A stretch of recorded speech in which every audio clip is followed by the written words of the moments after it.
प्रेमी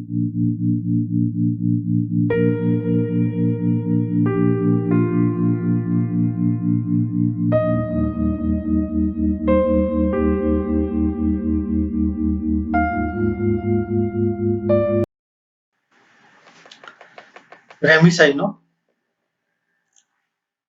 हम लोग भजन भक्ति बहुत मॉडर्न तरीके से करते चले आ रहे हैं। यानी भक्ति पूरी तरह से जवान होते जा रही है, ऐसा समझ लीजिए। जो भागवत में कथा आती है,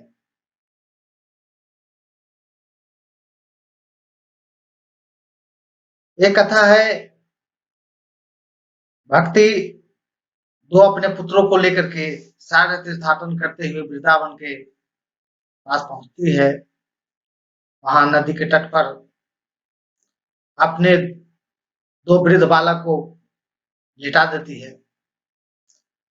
नारद भगवान भ्रमण करते हुए आते हैं,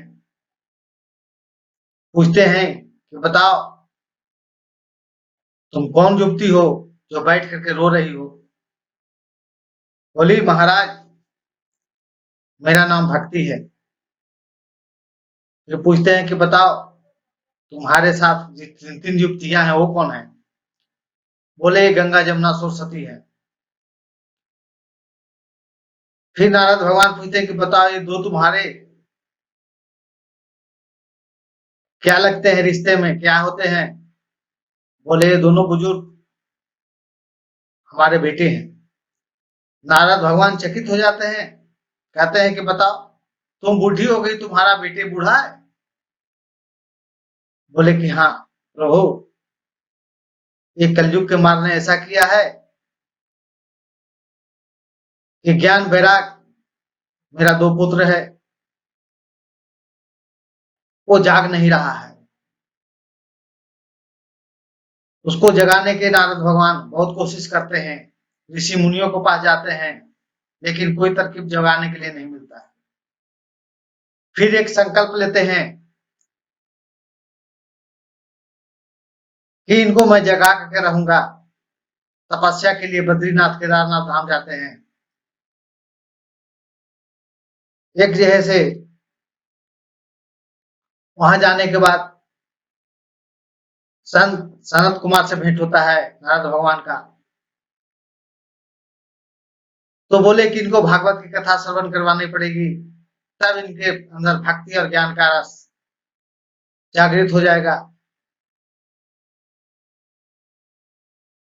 अब वो कौन सा जो भागवत कथा था जो सुनाने के बाद इंसान के अंदर जो मरा हुआ ज्ञान और वैराग है वो जाग पाता है।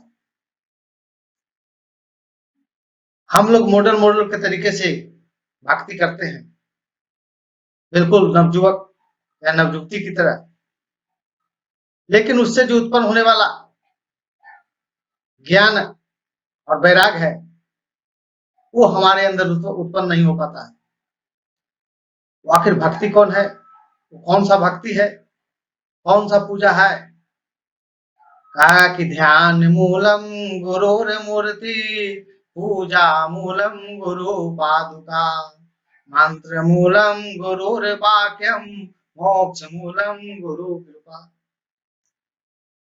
ध्यान करना किसका है, तो गुरु का। पूजा किसकी करनी है, चरण पादुका का। मंत्र क्या जाप करनी है, तो उनके वचन के अनुसार चलना। मोक्ष मूलम गुरु कृपा, फल की इच्छा मत करो, कर्म करोगे तो फल मिलेगा ही मिलेगा। तो हम कर क्या रहे हैं, तो जो हमारे ज्ञान और वैराग हमारे अंदर है वो भक्ति करने से हमारे अंदर ज्ञान की उपज बढ़ता है।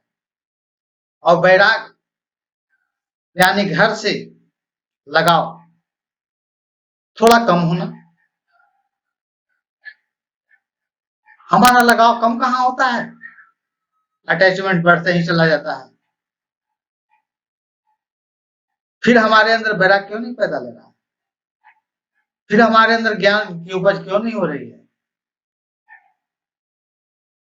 तो जिस तरह से बताया गया कि जब छोटे छोटे बच्चे को देखे होंगे, 2 4 10 बच्चे जब जुड़ जाते हैं गली मोहल्ले का, तो एक जगह बैठ करके लोग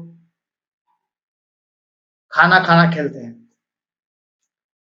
माटिए का खाना, माटिए का चूल्हा, माटिए का प्रसाद, माटिए का सब कुछ, आ चापुर चापुर करते हैं, और जितना दिन मन करता है खेलते हैं, आ उठाने के बाद जो है से सारे को फेंक देते हैं नाली में। फिर उसी तरह से जब पूजा का अवसर आता है तो बच्चे लोग पूजा पूजा खेलते हैं। माटिए का पूजा, माटिए का भगवान, माटिए का प्रसादी, माटिए का पत्तल और माटिए के सब कुछ पूजा पूजा खेले, जितना देर खेलना हुआ झूम झूम के गाया बच्चा, और झूमा और खेला, और फिर क्या किया, सारे को ले जा करके नाली में डाल दिया। हम क्या कर रहे हैं, हम लोग भी आज वही कर रहे हैं, वही पूजा पूजा खेल रहे हैं, दूसरा नहीं खेल रहे हैं। जो बचपन में खेल चुके हैं पूजा पूजा, वही आज भी पूजा पूजा हम खेल रहे हैं। इसका आकार थोड़ा विस्तृत किया गया है, विस्तार किया गया है, बच्चे की सोच के अनुसार वहां पूजा पूजा खेल रहे थे, यहाँ यंग मैन के अनुसार, सोच के अनुसार पूजा पूजा खेल रहे हैं। तो बच्चों का खेल में आपके खेल में कितना अंतर है, आप अपने से सोचिए। मैं तो सिर्फ इंडिकेट करता हूं, सोचना समझना तो आपका काम है। धन्यवाद।